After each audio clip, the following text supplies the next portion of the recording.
10 taong sakripisyo, ginawang abo ng isang pagkakanulo. Habang nagpapakuba si Clara sa mainit na kusina, nagpapakasarap si Anton sa marangyang kondo ng kanyang kabit gamit ang mismong pera ng asawa. Amoy sibuyas ka, nakakadiri ang malupit niyang sumbat. Ngunit hindi naluluha ang asawang inalipusta. Wawasakin niya ang kahariang siya mismo ang nagtayo. Mula sa durog na puso, babangon ang isang reyna. Handa ka na bang matunghayan ang kanyang pagbawi? Babe, huwag mo na kasing isipin ang asawa ko. Para lang siyang katulong sa bahay na hindi marunong mag-ayos. Amoy sibuyas, amoy mantika, at laging pagod. Ikaw lang ang mahal ko, Stella. Sa'yo lang ako masaya. Ang boses ni Anton sa voice message na iyon ay parang isang matalim na balisong na dahan-dahang bumaon sa dibdib ni Clara. Paulit-ulit, walang habag. Sa loob ng maliit at mausok na kusina ng kanilang bahay, nanigas si Clara sa kanyang kinatatayuan. Ang kanyang mga kamay ay balot pa ng puting harina. Kasalukuyang hinahalo ang batter para sa paboritong ube cake ni Anton. Ngayon ang ika-10 anibersaryo ng kanilang kasal. Sa loob ng 10 taon, ito ang naging mundo niya, ang init ng kalan, ang hapdi ng hinihiwang sibuyas, at ang pagod na tinitiis para lamang matustusan ang pag-aaral ng asawa hanggang sa maging isang tanyag na doktor ito. Dahan-dahang ibinaba ni Clara ang mangkok. Ang tunog ng pagtama ng salamin sa granite na counter ay tila isang malakas na pagsabog sa gitna ng katahimikan. Nanginginig ang kanyang mga daliri habang dinidampot ang cellphone ni Anton na naiwan nito sa mesa. Hindi niya sinasadyang mabuksan ang mensahe. Ngunit ang pangalang Stella na may kalakip na heart emoji ay sapat na upang gisingin ang kanyang hinala. Hindi lamang yun ang nandoon. Sa ilalim ng mga matatamis na usapan, nakita niya ang isang kalakip na dokumento mula sa bangko. Isang kumpirmasyon ng bank transfer, 7 milyong piso. Iyon ang halagang kinuha mula sa kanilang savings account. Ang perang pinag-ipunan niya mula sa bawat order ng catering, bawat puyat sa pagluluto ng libu-libong lumpia. Ang perang dapat ay para sa kolehiyo ng kanilang mga anak, ngayon ay pambayad na pala para sa isang marangyang condo unit sa Bonifacio Global City. At ang nakapanghihina sa lahat, nakita niya ang isang loan document kung saan ang kanyang lagda ay malinaw na pineke. Isinangla ni Anton ang kanyang syuong catering, ang kaisa-isang ari-arian na itinayo niya mula sa sariling pawis at dugo. Naramdaman ni Clara ang unti-unting panlalamig ng kanyang mga paa. Ang hangin sa kusina na dati ay punong-puno ng bango ng nilulutong pagkain ay tila naging lason na sumasakal sa kanyang lalamunan. Gusto niyang sumigaw, gusto niyang magwala. Ngunit ang tanging lumabas sa kanyang mga mata ay ang tahimik at mainit na luha na pumatak sa maputing harina sa kanyang mga kamay. Naging putik ang harina, tulad ng kanyang buhay na niyurakan ng taong pinagkatiwalaan niya ng buong puso. Napatingin siya sa kanyang refleksyon sa pintuan ng oven. Ang babaeng nandoon ay malayo sa masiglang yarsang nakilala ni Anton, 10 taon na ang nakalilipas. Ang kanyang buhok ay gulo-gulo, ang kanyang balat ay maputla, at ang kanyang mga mata ay bakas ng walang katapusang pagsisilbi. Lahat ng ito ay ibinigay niya para sa tagumpay ni Anton. Siya ang nagsilbing tuntungan nito para maabot ang mga bituin, ngunit ngayong nandoon na ito sa tuktok, siya naman ang itinuring na basura. Amoy sibuyas, katulong sa sariling bahay, bulong niya sa sarili. Ang bawat salita ni Anton ay tila isang sumpa na bumabalot sa kanyang pagkatao. Ito na ba ang kapalit ng lahat ng kanyang sakripisyo? Ang ipagpalit sa isang babaeng hindi man lang alam kung paano maghugas ng sariling pinggan. Habang siya ay naiwan sa kusinang ito, binibilang ang mga latay ng hirap sa kanyang mga palad. Isang katanungan ang pilit na humihukay sa kanyang isipan habang pinagmamasdan ang dahan-dahang pag-agos ng luha sa kanyang pisngi. Gaano katagal na ba siyang patay sa paningin ng kanyang asawa? At hanggang kailan niya hahayaang magpatuloy Ang ganitong klaseng paglapastangan, nabalik lamang ang kanyang diwa nang marinig ang tunog ng gulong ng sasakyan na pumasok sa kanilang driveway. Ang malakas na tunog ng makina ng marangyang SUV ni Anton ay tila isang hudyat ng paparating na bagyo. Narinig niya ang pagbukas at pagsara ng pinto ng kotse, kasunod ang mga yabag ng sapatos na papalapit sa pintuan ng bahay. Ang bawat hakbang ay tila isang kaba sa kanyang dibdib. Tumayo si Clara ng matuwid, kahit na ang kanyang buong katawan ay nanginginig sa sakit at galit. Hindi niya pinunasan ng harina sa kanyang mga kamay. Hinayaan niya itong manatiling saksi sa kanyang paghihirap. Lumingon siya sa pintuan nang marinig ang pag-ikot ng susi. Doon, sa gitna ng bango ng kanyang nilulutong cake at ang baho ng katotohanang natuklasan, tumayo si Clara. Isang babaeng durog ang puso, ngunit unti-unti nang nagigising mula sa isang mahabang panaginip. Bumukas ang pinto at kasabay nito ang pagpasok ng malamig na hangin na tila nagpapatigas sa bawat hibla ng katawan ni Clara.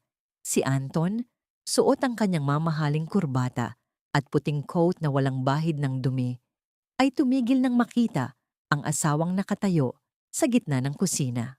Ang kanyang mga mata ay agad na dumapo sa cellphone na hawak ni Clara.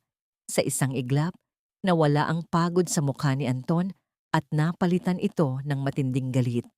Mabilis siyang lumapit at marahas na hinablot ang telepono mula sa nanginginig na mga kamay ng asawa. Ano sa tingin mo ang ginagawa mo, Clara? Sino ang nagbigay sa iyo ng karapatang pakialaman ang gamit ko? Ang boses ni Anton ay gumaralgal sa galit. Isang boses na malayo sa mapagmahal na asawang nakilala niya noon. Anton, sino si Stella? At bakit? Bakit nawawala ang pera sa account natin? Bakit isinangla mo ang syuong nang hindi ko alam? Ang boses ni Clara ay halos pabulong na, puno ng pagsusumamo at sakit.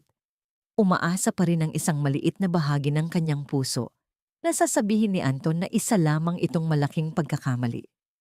Ngunit isang mapait na tawa lamang ang isinagot ni Anton. Inayos niya ang kanyang kurbata at tiningnan si Clara mula ulo hanggang paa na may halong pandidiri. Masyado ka ng praning, Clara. Iyan ang napapala mo sa palaging pagtambay dito sa kusina. Stella is a colleague, a major investor sa mga plano ko para sa ospital. At ang pera? Ginagamit ko yon para sa kinabukasan natin. Paano mo maiintindihan yon? Ang alam mo lang ay magluto at magbilang ng barya mula sa maliliit mong order. Pero Anton, 7 milyong piso yon at ang pirma ko. Pinirmahan mo ang pangalan ko sa loan documents. Hahakbang na sana si Anton palapit para muling magsalita nang marinig ang tunog ng tsinelas na naglalakad sa pasilyo. Si Doña Carmen, ang ina ni Anton, ay lumabas mula sa kanyang silid na may suot na silk na robe. Ang mukha ay puno ng pagkairita. Ano bang ingay ito, Anton? Hindi ako makatulog ng maayos dahil sa boses ng asawa mo. Clara, hindi mo ba alam na galing sa pagod ang anak ko? Imbes na pagsilbihan mo siya, dinadagdagan mo pa ang stress niya sa mga walang kwenta mong hinala. Mama, ninanakaw nila ang kabuhayan natin. Pagmamakaawa ni Clara sa biyenan, umaasang kahit paano ay maiintindihan siya nito bilang kapwa babae. Tumaas ang kilay ni Doña Carmen at lumapit kay Clara. Ninanakaw? Nakakalimutan mo na yata kung sino ang nagbigay sa iyo ng apelyidong dala mo ngayon. Kung hindi dahil kay Anton, mananatili kang isang hamak na nurse sa probinsya. Utang mo sa kanya ang lahat ng marangyang buhay na tinatamasa mo ngayon. At huwag mo akong dramahan tungkol sa pera. Bukas, ihanda mo ang cash mula sa mga order sa Ksyuong. Kailangan ko ng pambayad sa club membership ko at pangregalo sa mga kumare ko.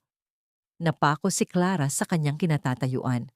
Ang 2 taong pinag-alayan niya ng buhay ay nakatayo sa harap niya, nagkakaisa sa pagyurak sa kanyang pagkatao. Pakiramdam niya ay unti-unti siyang nilalamon ng dilim sa loob ng sarili niyang pamamahay. Ang bawat salita nila ay tila lason na dumadaloy sa kanyang mga ugat, pinapatay ang huling natitirang pag-ibig sa kanyang puso. Maglinis ka na rito, Clara. Nakakadiri ang hitsura mo, puro ka harina. Huwag kang lalabas ng kwarto hanggat hindi ka nag-aayos ng sarili mo. Nakakahiya ka kapag may nakakakita sa iyong ganyan. Huling hirit ni Anton bago siya tinalikuran at pumasok sa kanilang silid. Kasunod ang kanyang ina na naglalakad ng may katangkaran. Naiwan si Clara sa gitna ng kusina. Ang tanging kasama ay ang tunog ng orasan na tila bumibilang sa kanyang bawat paghinga. Hindi siya gumalaw. Hinayaan niyang matuyo ang harina sa kanyang balat, isang matigas na baluti laban sa hapdi ng katotohanan. Ngunit sa ilalim ng katahimikang iyon, isang bagong desisyon ang unti-unting nabubuo. Kinaumagahan, bago pa man sumikat ang araw, nagising si Clara sa isang malakas at sunod-sunod na katok sa kanilang pintuan. Hindi ito ang katok ng isang kaibigan. Ang bawat hampas sa kahoy ay tila may dalang panganib. Pagbukas niya ng pinto, isang lalaking nakauniporme ng sheriff ang tumambad sa kanya. May hawak na pulang folder at mga dokumentong may selyo ng korte. Magandang umaga po. Kayo po ba si Mrs. Clara Marasigan? Nandito po kami para isilbi ang notice of foreclosure. Dahil sa hindi pagbabayad ng utang ni Dr. Anton Marasigan sa nakalipas na 3 buwan, kailangan na pong bakantehin ang Shuong Catering sa loob ng 48 oras. Naramdaman ni Clara ang pag-ikot ng paligid. Ang Shuong, ang kaisa-isang bagay na itinayo niya para sa kanyang mga anak, ang huling kuta ng kanyang dangal, ay kukunin na sa kanya. At sa likod niya, narinig niya ang boses ni Anton na tila walang pakialam na nagtatanong kung nasaan ang kanyang kape. Ang bawat hakbang ni Clara sa mahabang pasilyo ng family court ay tila paglalakad sa ibabaw ng nagbabagang uling. Ang lamig ng aircon sa loob ng gusali ay hindi sapat upang pawiin ang init ng hiyang nararamdaman niya. Hawak niya ang isang lukot na envelope na naglalaman ng lahat ng ebidensya ng kanyang pagkabigo. Ang mga pekeng pirma, ang mga litrato ng asawa sa piling ng iba, at ang trat ng pagbawi sa kanyang kabuhayan. Naupo siya sa isang mahabang bangko sa gilid. Ang kanyang mga balikat ay nakayuko, tila pasan ang buong mundo. Ang mga tao sa paligid niya ay abala sa kani-kanilang mga kaso, ngunit para kay Clara, ang mundo ay tumigil na sa pag-ikot. Wala siyang pera para sa isang sikat na abogado, at ang mga pampublikong tagapagtanggol ay tila masyadong abala para pakinggan ang kanyang daing.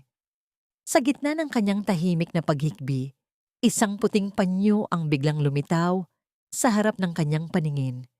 Ito ay malinis, maayos ang pagkakatupi, at may banayad na amoy ng sandalwood.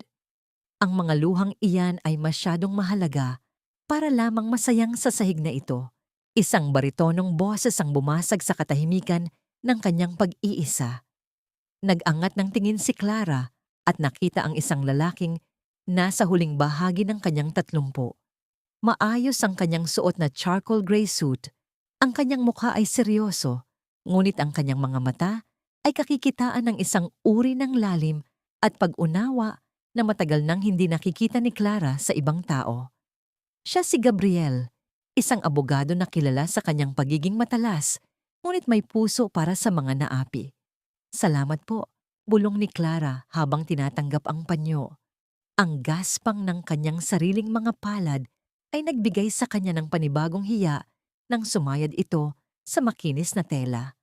Nandito ka para sa foreclosure ng iyong Shuong, tama ba? Tanong ni Gabriel habang nauupo sa tabi niya na pinapanatili ang isang magalang na distansya. Nagulat si Clara. Paano niyo po nalaman? Nakita kita sa labas ng Shuong mo kahapon.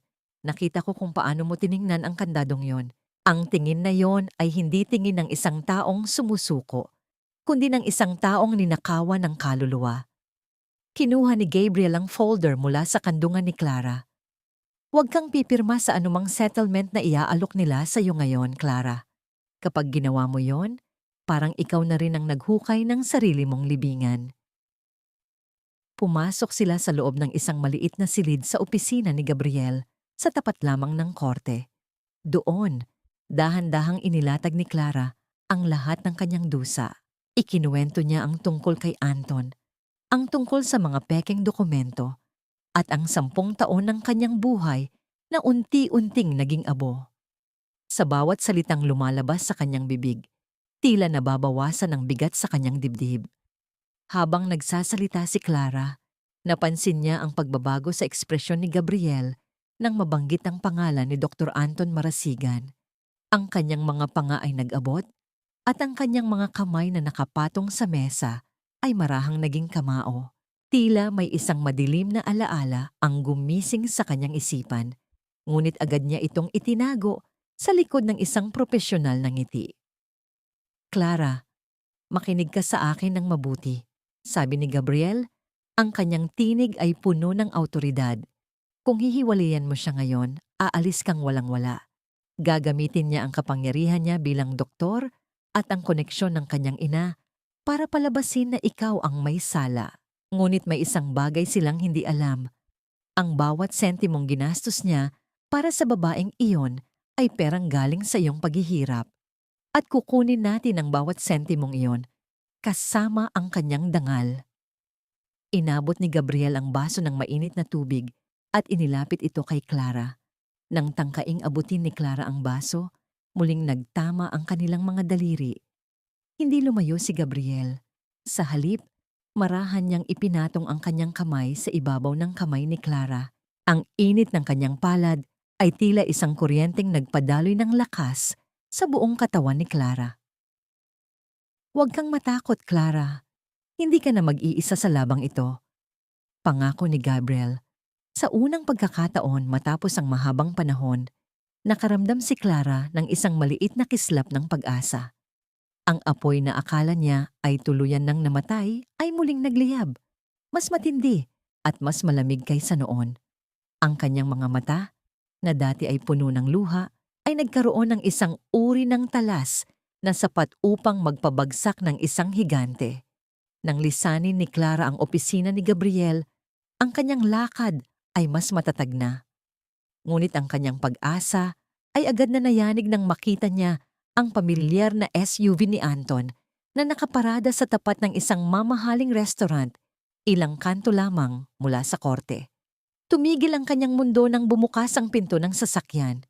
Inaasahan niyang makikita ang isang hindi kilalang babae, ngunit ang luhang kanina pa niya pinipigilan ay muling kumawala nang makita ang bumaba mula sa passenger seat. Ang babaeng may suot na mamahaling bestida na tumatawa habang nakasandal sa dibdib ni Anton ay walang iba kundi ang kanyang pinsan at itinuring na matalik na kaibigan na si Marisa. Ang tunog ng kanilang halakhak ay tila 1,000 karayom na tumutusok sa puso ni Clara. Ang pagtatraidor ay hindi lamang pala nasa loob ng kanyang kwarto, kundi nasa loob din ng kanyang sariling dugo. Huminga ng malalim si Clara bago pinihit ang tayuan ng pinto ng kanilang bahay. Ang bawat tibok ng kanyang puso ay tila isang babala, ngunit pinilit niyang ikulong ang nagngangalit na bagyo sa loob ng kanyang dibdib. Sa harap ng salamin sa pasilyo, dahan-dahan niyang hinaplos ang kanyang mukha. Pilit na iniuunat ang mga kulubot ng sakit hanggang sa mabuo ang isang mapait na ngiti. Isang ngiting hindi abot sa kanyang mga mata. Isang maskara para sa gagawin niyang pagtatanghal. "Nandito ka na pala." Ang boses ni Anton ay nanggaling sa sala, tila walang bakas ng pagtatraidor na nasaksihan ni Clara kanina lamang. Nakaupo ang asawa sa kanyang paboritong sofa, relax, na nagbabasa ng medical journal habang humihigop ng kape. "Oo, galing ako sa palengke. Maraming kailangang ihanda para sa mga susunod na order." Pagsisinungaling ni Clara. Ang kanyang tinig ay matatag, kahit na sa loob niya ay gusto niyang isigaw ang pangalan ni Marisa at isampal dito ang lahat ng kanyang nalaman. Lumapit si Anton at may kinuha mula sa kanyang bulsa. Isang maliit na plastik na supot na naglalaman ng isang mumurahing kalingkingan o clip sa buhok na gawa sa plastik. "Nakita ko ito kanina sa tapat ng ospital. Naalala kita. Sabi ko, bagay ito sa'yo para hindi laging nakalaylay ang buhok mo habang nagluluto. Tinitigan ni Clara ang clip. Isang mumurahing bagay para sa asawang nagnanakaw ng milyon-milyon. Ito ay isang insulto, isang barya na ibinibigay sa isang pulubi para manahimik. Ngunit tinanggap niya ito ng may pekeng kagalakan. Salamat, Anton. Napaka-thoughtful mo talaga, sabi ni Clara. Ang kanyang boses ay tila isang matamis na lason. Hinayaan niyang ilagay ni Anton ang clip sa kanyang buhok. Tinitiis ang diring nararamdaman sa tuwing sumasayad ang mga daliri ng asawa sa kanyang balat. Nang gabi ring iyon, habang nasa loob ng banyo si Anton at naliligo, mabilis na kumilos si Clara. Kinuha niya ang cellphone ng asawa na naiwan sa ibabaw ng nightstand. Ang kanyang mga kamay ay nanginginig, ngunit ang bawat galaw ay may tiyak na layunin. Ayon sa turo ni Gabriel, nag-install siya ng isang maliit na application na magsisilbing mata at tainga niya sa bawat kilos ni Anton. Ang bawat text, bawat tawag, at bawat lokasyong pupuntahan nito ay direktang mapupunta sa isang lihim na email na ginawa ni Gabriel para sa kanya. Clara, nasaan ang tuwalya ko? Sigaw ni Anton mula sa loob ng banyo. Mabilis na ibinalik ni Clara ang cellphone sa eksaktong posisyon nito at kumuha ng malinis na tuwalya. Heto na mahal. Sagot niya, ang salitang mahal ay tila isang tinik na bumabara sa kanyang lalamunan. Paglabas ni Anton, sinalubong siya ni Doña Carmen na tila isang reynang naglalakad sa kanyang palasyo. Clara, siguraduhin mong masarap ang hapunan natin. At iyong pera mula sa huling down payment ng syuong, ibigay mo na sa akin mamaya. Kailangan kong bayaran ang aking utang sa kumare ko. Opo, Mama. Malumanay na sagot ni Clara habang nakayuko. Ang kanyang pagpapakumbaba ay hindi na dahil sa takot, kundi dahil sa isang maling akala na ibinibigay niya sa kanila. Gusto niyang isipin nila na nananatili siyang tanga, na nananatili siyang sunod-sunuran. Habang nagluluto sa kusina, pinanood ni Clara ang apoy sa kalan. Ang bawat liyab nito ay tila sumasalamin sa galit na unti-unting lumalamon sa kanyang pagkatao. Naalala niya ang tawa ni Marisa, ang pinsang tinulungan niya noong walang-wala ito, ang pinsang pinatira niya sa kanilang bahay ng ilang buwan. Ang sakit ng traidor na galing sa sariling dugo ay mas matindi pa sa sampal ni Anton. Magsasaya kayo habang kaya niyo pa. Bulong ni Clara sa gitna ng ingay ng kumukulong sabaw. Lumipas ang gabi at tila bumalik sa normal ang lahat sa bahay ng mga marasigan. Ngunit para kay Clara, ang bawat segundo ay isang paghahanda para sa gyera. Nang matulog na si Anton at mahimbing na ang lahat, kinuha ni Clara ang kanyang sariling cellphone at binuksan ang unang report na ipinadala ng tracking app. Ang kanyang puso ay tila gustong lumabas sa kanyang dibdib nang makita ang unang lokasyon kung saan nagpunta si Anton bago umuwi kanina. Hindi lamang ito sa isang restaurant. Ang GPS ay nagpakita ng isang address sa isang sikat na motel sa labas ng lungsod. At ang kasunod na report ay isang audio recording ng isang tawag. Pinindot ni Clara ang play. Ang boses ni Marisa ay malinaw na narinig, puno ng kalandian at panunukso. Anton, kailan mo ba talaga siya palalayasin? Naiirita na ako kapag naiisip kong magkatabi kayong natutulog.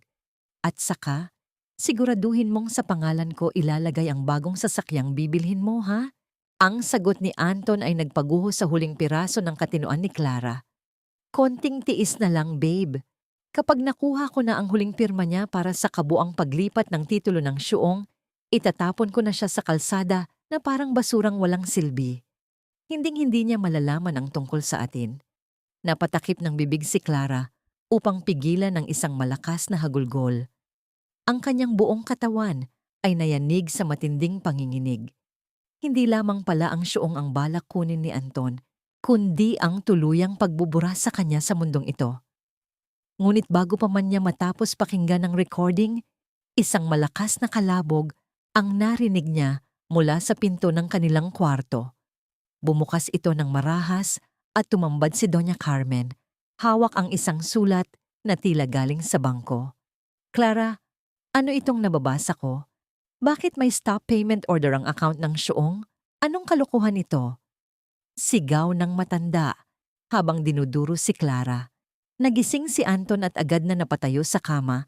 Ang kanyang tingin ay agad na napunta sa cellphone na hawak pa rin ni Clara. Ang lihim na ginagawa ni Clara ay tila nasa bingit na ng pagkakatuklas. Mabilis na itinago ni Clara ang kanyang cellphone sa ilalim ng unan. Ang kanyang puso ay tila isang tambol na nagwawala sa loob ng kanyang dibdib. Huminga siya ng malalim. Pilit na pinapakalma ang kanyang boses bago hinarap ang nagngangalit na si Doña Carmen. Mama, huwag po kayong mag-alala. Kanina ko pa po sinusubukang tawagan ng bangko, kaya hawak ko ang telepono ko. Pagsisinungaling ni Clara. Ang kanyang boses ay nanginginig, ngunit sapat na para magtanim ng pag-aalinlangan. Sabi nila ay may technical error lang sa system dahil sa sunod-sunod na malalaking transfer na ginawa ni Anton. Inaayos ko na po para bukas ay makuha niyo na ang pera. Ang pagbanggit sa malalaking transfer ay tila isang malamig na tubig na nagpatahimik kay Anton. Alam niyang ang perang kinuha niya para kay Stella ang dahilan ng pag-flag ng bangko sa account. Binigyan niya ng isang babalang tingin ang kanyang ina. Hudyat na huwag nang mag-ingay. Siguraduhin mo lang, Clara, asik ni Doña Carmen habang iniaayos ang kanyang robe. Dahil kung hindi, baka bukas ay sa labas ka na ng bahay na ito matulog. Nang makaalis ang matanda, tinalikuran ni Anton si Clara at muling nahiga nang walang kahit isang salita ng pag-aalala. Ngunit para kay Clara, ang gabing iyon ay malayo pa sa pagtatapos. Sa gitna ng katahimikan, narinig niya ang mahinang ubo mula sa maliit na silid sa tabi ng kanilang kwarto. Agad na dinaluhan ni Clara ang kanyang 5 taong gulang na anak na si Bea. Pagdampi pa lang ng kanyang palad sa noo ng bata, tila napaso ang kanyang balat sa tindi ng init nito. Si Bea ay nanginginig sa lagnat at nahihirapang huminga. Anton, si Bea, ang taas ng lagnat niya. Kailangan nating dalhin siya sa ospital. Yugyug ni Clara sa asawa. Clara, pagod ako. Bigyan mo lang ng paracetamol at punasan mo ng maligamgam na tubig. Mawawala rin yan bukas. Sagot ni Anton nang hindi man lang dumidilat. Pero Anton, doktor ka. Alam mong hindi normal ang ganitong kainit. Sigaw ni Clara. Ang kanyang boses ay puno ng desperasyon. Doktor ako, hindi yaya. Patulugin mo na ako. Bulyaw ni Anton bago ibinalot ang sarili sa kumot. Walang nagawa si Clara kundi ang balutin si Bea sa isang makapal na kumot. Sa labas, ang langit ay tila nakikiramay sa kanyang pighati. Isang malakas na buhos ng ulan ang bumalot sa paligid.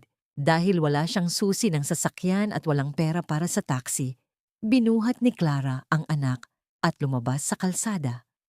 Ang bawat patak ng ulan ay tila maliliit na karayom na tumutusok sa kanyang balat habang naglalakad siya sa gitna ng baha, naghahanap ng anumang masasakyan. Ang bawat hakbang niya sa putik ay simbolo ng kanyang paghihirap. Sa wakas, isang tricycle ang huminto at dinala sila sa pinakamalapit na ospital.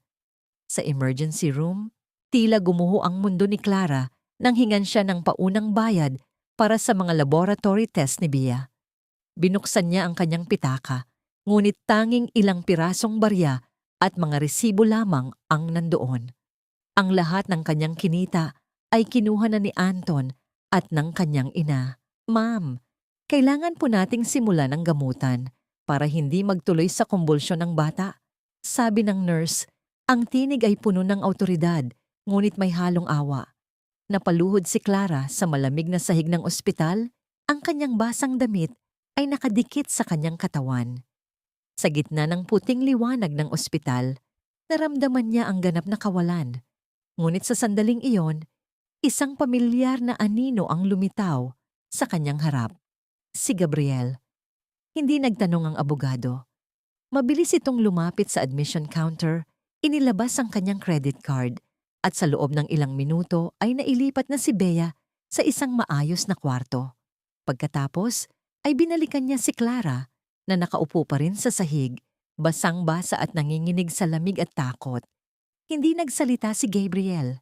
Sa halip, hinubad niya ang kanyang suot na jacket at maingat na ipinatong sa mga balikat ni Clara. Ang init mula sa tela at ang amoy ng sandalwood ay tila isang yakap na nagpabagsak sa huling kuta ng katatagan ni Clara.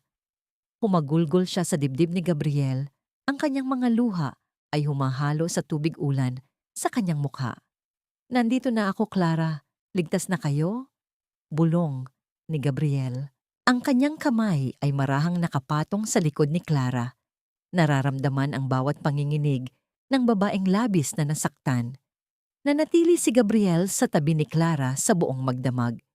Habang natutulog si Bea sa ilalim ng pangangalaga ng mga doktor, magkatabing naupo ang dalawa sa maliit na sofa sa loob ng kwarto. Ang distansya sa pagitan nila ay sapat lamang upang maramdaman ang init ng bawat isa.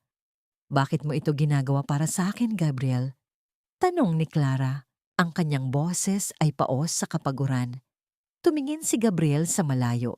Ang kanyang mga mata ay kakikitaan ng isang lumang sugat. "Dahil noong kailangan ng nanay ko ang tulong ng isang doktor, tinalikuran siya ng taong dapat sana ay nagligtas sa kanya. Ayokong maranasan mo ang naranasan ko, Clara. Ang bawat sakripisyo mo ay hindi dapat nauuwi sa ganito." Nang magtagpo ang kanilang mga mata, naramdaman ni Clara ang isang uri ng koneksyon na hindi niya kailanman naramdaman kay Anton. Ito ay hindi lamang pasasalamat. Ito ay ang pagkilala sa dalawang kaluluwang parehong may bitbit na pighati. Kinaumagahan, kailangang bumalik ni Clara sa syuong upang kumuha ng ilang mahahalagang gamit para kay Bea. Ngunit pagdating niya sa tapat ng gusali, tila tumigil ang pagdaloy ng kanyang dugo. Ang malaking gate ng kanyang syuong catering ay nakasara na. Isang makapal na kadena ang nakapulupot dito at sa gitna ng pintuan ay nakapaskil ang isang malaking notice of foreclosure. Ngunit hindi iyon ang pinakamasakit. Sa tapat ng gusali, nakatayo si Anton at Marisa, may hawak na champagne glass at nagtatawanan habang pinapanood ang mga tauhan ng bangko na naglalabas ng mga gamit ni Clara. "Oh, nandito na pala ang dating may-ari," pangungutya ni Marisa habang nakasandal sa braso ni Anton. "Huwag kang mag-alala, Clara. Bibigyan kita ng trabaho bilang tagahugas ng pinggan kapag naitayo ko na ang sarili kong restaurant dito." Tinitigan ni Clara ang mga mata ni Marisa. Ang mga matang dati ay kinakitaan niya ng katapatan, ngunit ngayon ay puno na ng nakakainsultong tagumpay. Ang bawat salita ng kanyang pinsan ay tila lason na pilit isinusubo sa kanya sa harap ng maraming tao. Ngunit sa pagkakataong ito, hindi naluluha si Clara. Ang kanyang mga mata ay nananatiling tuyo, malamig at matalas. Katulad ng isang kutsilyong handang humiwa sa tamang panahon. "Huwag kang mag-alala, pinsan. I'll make sure na may extra allowance ka pa rin. Basta maging masunurin ka lang. You know, para naman hindi ka magmukhang kawawa sa harap ng mga anak mo." Dugtong pa ni Marisa habang hinihimas ang braso ni Anton. Imbes na sumagot, dahan-dahang lumapit si Clara sa kanila. Naramdaman niya ang bahagyang pag-atras ni Marisa. Marahil ay natakot sa kakaibang aura na dala ng asawa ni Anton. Ngunit bago pa man makapagsalita si Clara, isang pamilyar na boses ang narinig mula sa kanyang likuran. "Ang notice of foreclosure na iyan ay pansamantala lamang, Dr. Marasigan. Siguraduhin mong nakahanda ang iyong mga abogado dahil ang bawat gamit na inilalabas niyo rito ay ituturing naming pagnanakaw sa sandaling mapatunayan ng korte ang pandaraya sa mga dokumento." Si Gabriel ay naglalakad papalapit. Ang kanyang tindig ay puno ng awtoridad na nagpatahimik maging sa mga tauhan ng bangko. Ang kanyang presensya ay tila isang pader na humarang sa pagitan ni Clara at ng kanyang mga kaaway. "At sino ka naman? Isang hamak na abogado ng mga dukha?" Pangungutya ni Anton. kahit halatang nababahala sa mga salita ni Gabriel. Ako ang sisiguradong ang bawat pisong kinuha mo kay Clara ay babalik sa kanya ng may kasamang interes. Doktor? Malamig na sagot ni Gabriel. Hinawakan niya ang siko ni Clara. Isang banayad na hudyat na kailangan na nilang umalis. Tara na, Clara. May mas mahahalagang bagay tayong dapat asikasuhin kaysa sa pakikipag-usap sa mga taong wala namang dangal. Habang papalayo sila, narinig pa ni Clara ang malakas na pagtawa ni Anton, ngunit hindi na ito nakakaapekto sa kanya. Sa loob ng sasakyan ni Gabriel, inilabas ng abogado ang isang makapal na folder. Makinig ka, Clara. Nakuha ko na ang kopya ng loan documents. Malinaw na hindi mo pirma ito. Masyadong kampante si Anton dahil akala niya ay hindi ka lalaban. Ngayon, sisimulan natin ang amanecer. Habang abala sila sa pagsasaya sa syuong na ito, dahan-dahan nating kukunin ang puso ng iyong negosyo, ang iyong mga kliyente at ang iyong mga tauhan. Sa mga sumunod na araw, nagsimula ang lihim na digmaan. Sa umaga, nananatiling masunurin na asawa si Clara sa loob ng bahay. Tinitiis niya ang mga masasakit na salita ni Doña Carmen at ang pagbabaliwala ni Anton. Ngunit sa tuwing aalis ang mga ito, mabilis na nakikipagkita si Clara sa kanyang mga dating tauhan sa isang tagong bodega. Ma'am Clara, hindi kami magtatrabaho para sa babaeng yon. Alam naming ikaw ang tunay na nagpagod para sa ksyuong, sabi ni Mang Indo, ang kanyang pinakatiwalang kusinero, habang kasama ang 10 pang empleyado. Salamat sa inyo, pero kailangan nating mag-ingat. Sa ngayon, hayaan nating isipin nila na kontrolado nila ang lahat. Pero sa likod ng mga kurtina, tayo ang magpapatakbo ng Amanecer Catering. Ang lahat ng mga VIP clients na palaging sa akin direktang tumatawag, ililipat natin sa bagong kumpanya, paliwanag ni Clara. Sa tulong ni Gabriel, ang Amanecer ay mabilis na naitatag sa ilalim ng pangalan ng isang pinagkakatiwalaang kaibigan ni Gabriel upang hindi ito matunton ni Anton. Ang bawat gabi ay ginugugol ni Clara sa pagpaplano ng mga menu at pakikipag-usap sa mga suppliers sa pamamagitan ng isang bagong cellphone na hindi alam ng kanyang asawa. Isang gabi, habang nagpapanggap na natutulog, narinig ni Clara ang pagpasok ni Anton sa kwarto. May kausap ito sa telepono at halatang nasa ilalim ng impluwensya ng alak. Babe, don't worry. Ang grand opening ng bagong restaurant natin sa syuong ni Clara ay magiging usap-usapan sa buong Manila. Imbitado ang lahat ng malalaking pangalan sa medisina. Iyon na rin ang gabi ng anunsyo ng pagiging Bien Poco. Wala nang magagawa ang asawa kong amoy mantika kapag nandoon na tayo sa taas. Nang makatulog si Anton, dahan-dahang bumangon si Clara. Binuksan niya ang cabinet ni Anton at kinuha ang listahan ng mga imbitado para sa nasabing party. Ang kanyang mga kamay ay hindi na nanginginig. Sa halip, isang malamig na katuwaan ang naramdaman niya. Grand opening niyo pala, ha? Bulong ni Clara habang kinukuhanan ng larawan ng listahan. Kinaumagahan, agad niyang ipinakita kay Gabriel ang impormasyon. Ngunit may isang bagay na nakita si Gabriel sa listahan na nagpabago sa timpla ng kanyang mukha. Isang pangalan sa dulo ng listahan ang nakasalong guhit ng pula. Clara, hindi mo ba alam kung sino ang pangunahing investor na magpopondo sa bagong restaurant ni Anton? Tanong ni Gabriel. Ang kanyang boses ay puno ng pag-aalala. Sino? Isang kumpanyang pag-aari ng mga banyagang may masamang record sa money laundering. Ibig sabihin, ginagamit ni Anton ang iyong syuong hindi lang para sa negosyo, kundi para maglaban ng maruming pera. Kung hindi tayo kikilos ng mabilis, baka madamay ka sa kasong kriminal sa oras na sumabog ang balitang ito. Napakabango ng paligid, puno ng amoy ng mga mamahaling perfume at hair treatment na tila sumasakal sa katinoan ni Clara. Nakatayo siya sa harap ng isang sikat na salon sa Green Hills, ang lugar kung saan alam niyang naroroon si Marisa base sa GPS tracking na nakikita niya sa kanyang telepono. Ayon kay Gabriel, Kailangan niyang simulan ang paghahasik ng kalituhan sa isipan ng kanyang mga kaaway. Pagpasok niya, agad niyang nakita si Marisa na komportableng nakaupo sa isang leather chair, pinapalibutan ng 3 staff na abala sa pag-aayos ng kanyang kuko at buhok. Ang kanyang pinsan ay tila isang reynang nagpapakasarap sa kayamanang ninakaw mula sa iba. "Oh, look who's here!" Ang dakilang martir na pinsan ko, malakas na sabi ni Marisa nang makita si Clara sa refleksyon ng salamin. Hindi man lang ito natigilan, sa halip ay mas lalo pang itinaas ang kanyang baba. "Napadpad ka rito, Clara? Afford mo na ba ang magpa-pedicure? O baka naman naghahanap ka ng trabaho bilang janitress dito?" Dahan-dahang lumapit si Clara at tumayo sa likuran ni Marisa. Ang kanyang mukha ay kalmado, walang bakas ng galit, na tila lalong nagpainit sa ulo ng kanyang pinsan. "Hindi ako napunta rito para sa sarili ko, Marisa. Gusto ko lang makita kung paano mo nilulustay ang perang pinaghirapan ko. Bagay na bagay sa'yo ang kulay ng buhok mo. Mukhang peke, katulad ng pagkatao mo." Tumayo ng marahas si Marisa, dahilan upang matapon ang isang bote ng nail polish sa sahig.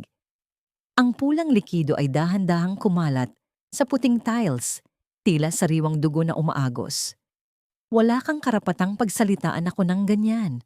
Sa akin na si Anton, sa akin na ang Syong, at sa akin na ang lahat ng atensyong dati ay sayo. You're just a pathetic loser, Clara. Isang basurang itinapon ng sarili niyang asawa dahil amoy kusina ka na raw at nakakasuka ang mukha mo." Asik ni Marisa, ang kanyang boses ay nanginginig sa galit. Ngumiti si Clara, isang ngiting hindi nakakarating sa kanyang mga mata. "Talaga? Pero sa tingin mo ba, si Anton lang ang lalaking kayang magbigay sa'yo ng ganitong luho? O baka naman, kailangan mo lang siyang gamitin habang hindi pa nakakahanap ng mas malaking isda ang boyfriend mong nasa gym?" Nanlaki ang mga mata ni Marisa. Ang kanyang pagiging kampante ay biglang gumuho. "Anong? Anong pinagsasabi mo? Alam mo kung ano ang tinutukoy ko? Marisa, hindi lang naman si Anton ang niloloko mo, di ba? Isang maling galaw mo lang, isang bulong ko lang sa asawa ko, at mawawala sa iyo ang lahat ng pinaghirapan mong nakawin. Kaya kung ako sa iyo, mas galingan mo pa ang pag-arte mo dahil mabilis na nauubos ang pasensya ko." Iniwan ni Clara si Marisa na nakatulala at nanginginig sa gitna ng salon. Ngunit paglabas niya, naramdaman ni Clara ang panginginig ng sarili niyang mga tuhod. Ang pakikipagharap na yon ay umubos sa kanyang lakas. Agad siyang sumakay sa sasakyang naghihintay sa kanya sa kanto. Ang sasakyan ni Gabriel. "Ayos ka lang ba?" tanong ni Gabriel. Ang kanyang tinig ay puno ng pag-aalala. Inabutan niya si Clara ng isang bote ng tubig. "Nagawa ko, Gabriel. Nakita ko ang takot sa mga mata niya," sagot ni Clara, habang pilit na pinapakalma ang kanyang paghinga. Ngunit hindi ngumiti si Gabriel. Sa halip, iniabot niya kay Clara ang isang pirasong papel na kakarating lang mula sa kanyang source sa bangko. "Clara, may mas malaki tayong problema. Nakita ko ang blueprint ng kumpanyang ginagamit ni Anton para sa restaurant. Hindi lang ito basta money laundering.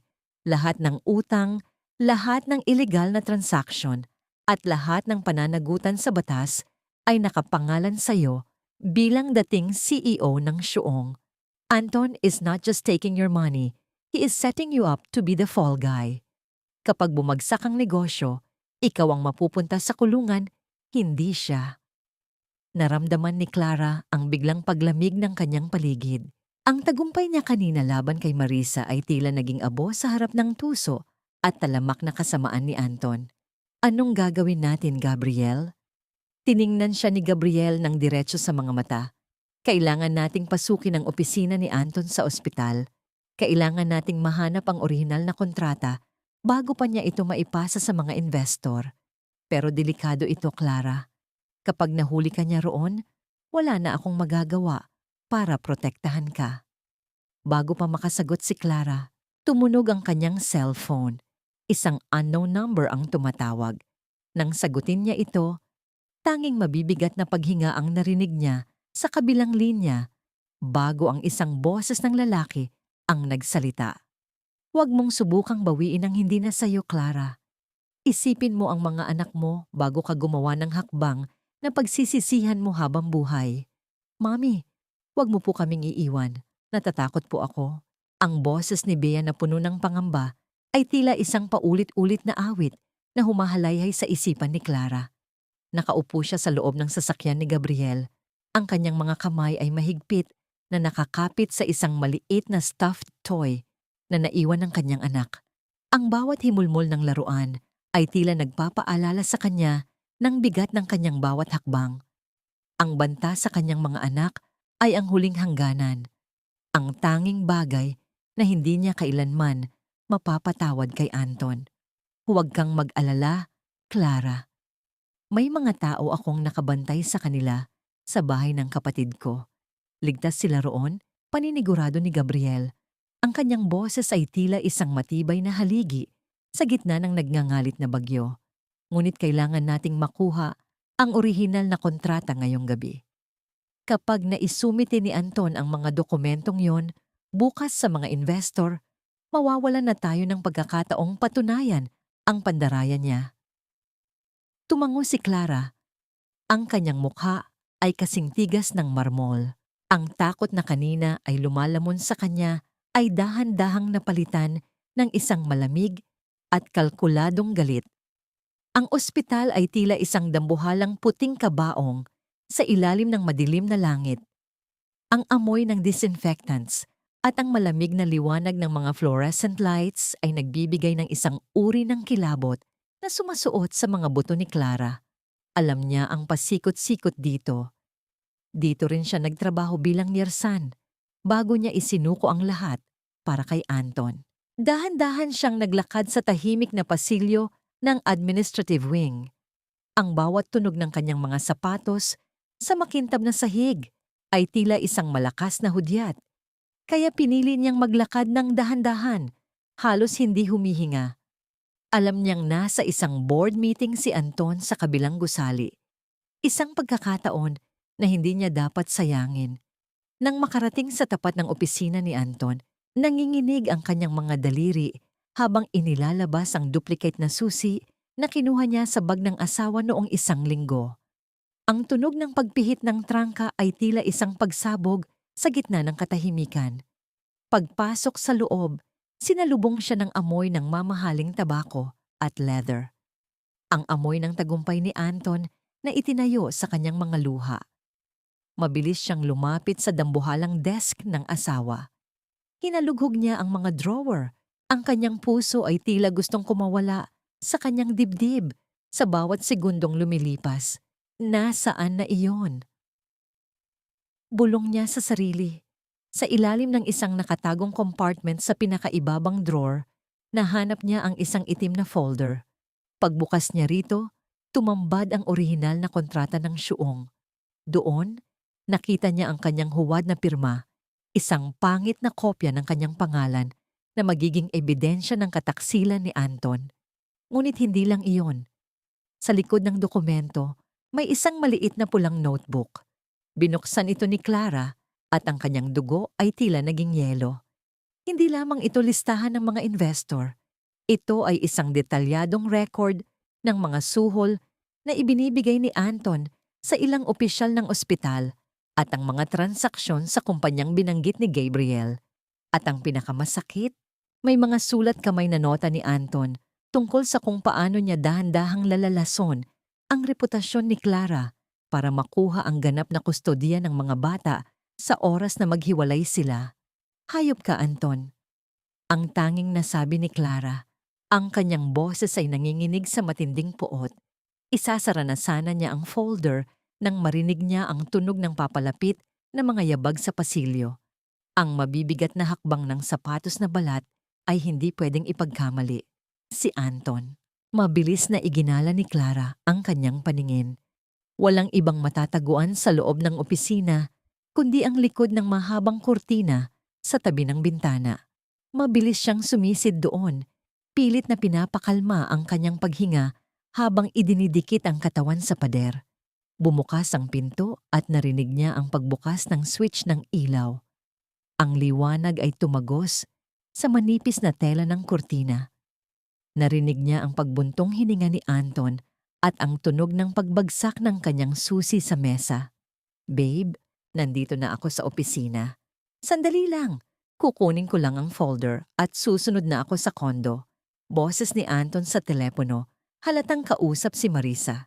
"Huwag kang mag-alala, bukas na bukas din, tapos na ang usaping ito.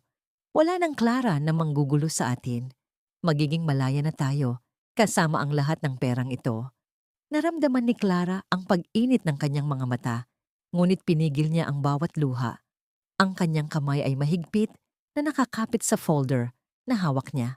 Narinig niya ang pagbukas ng drawer. Ang mismong drawer kung saan niya kinuha ang folder. Natigil ang lahat.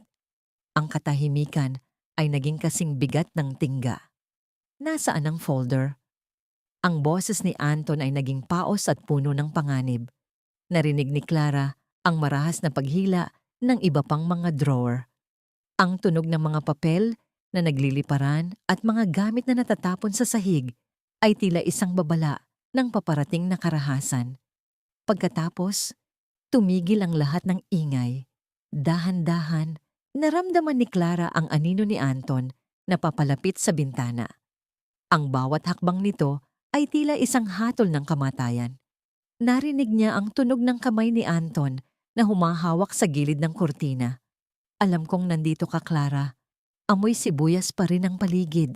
Ang boses ni Anton ay tila isang bulong ng demonyo sa kanyang tainga. Sa isang marahas na galaw, hinawi ni Anton ang kurtina. Ngunit bago pa man niya mahawakan si Clara, isang malakas na tunog ng sirena ng ambulansya mula sa labas ang pansamantalang nakakuha ng kanyang atensyon. Sa pagkakataong yon, mabilis na itinulak ni Clara si Anton gamit ang lahat ng kanyang lakas at tumakbo patungo sa pinto. "Clara, bumalik ka rito!" Sigaw ni Anton habang hinahabol siya. Sa dulo ng pasilyo, nakita ni Clara ang elevator na papaasara na. Tumakbo siya ng mabilis hanggat kaya niya. Ang kanyang puso ay tila sasabog na sa tindi ng kaba. Ngunit bago pa siya makarating, isang kamay ang humablot sa kanyang buhok mula sa likuran, dahilan upang mapatili siya sa sakit at mapaluhod sa sahig. "Sa tingin mo ba makakatakas ka sa akin dala ang mga iyan?" Bulong ni Anton habang hinihila ang kanyang buhok pataas. Ang mukha nito ay nanlilisik sa galit. "Walang magliligtas sa iyo ngayon, Clara. Dito ka magtatapos. Ibaba mo ang folder na yan kung ayaw mong masaktan." Ang boses ni Anton ay tila galing sa ilalim ng lupa, puno ng puot at kawalan ng awa, habang ang kanyang mga daliri ay nakabaon sa anit ni Clara. Ang bawat hibla ng buhok ni Clara na nahihila ay tila sumasalamin sa bawat taon ng kanyang buhay na nasayang. 10 taon ng pagtitiis, 10 taon ng pag-ibig na nauwi sa ganitong karahasan. Hayop ka, Anton. "Ito ba ang pasasalamat mo sa lahat ng ginawa ko para sa iyo?" Hirap na sabi ni Clara. Ang kanyang boses ay nanginginig sa sakit. Ngunit ang kanyang mga kamay ay nananatiling mahigpit, ang kapit sa itim na folder. "Pinakaingatan kita, itinaguyod kita. Pero ikaw ang papatay sa akin?" Isang mapait at nakakangilong tawa ang isinagot ni Anton. Inilapit niya ang kanyang mukha sa tainga ni Clara. Sapat na para maamoy ni Clara ang bango ng alak sa hininga nito. "Ginawa mo yon dahil tanga ka, Clara. Dahil akala mo ang isang katulad mo ay sapat na para sa isang katulad ko.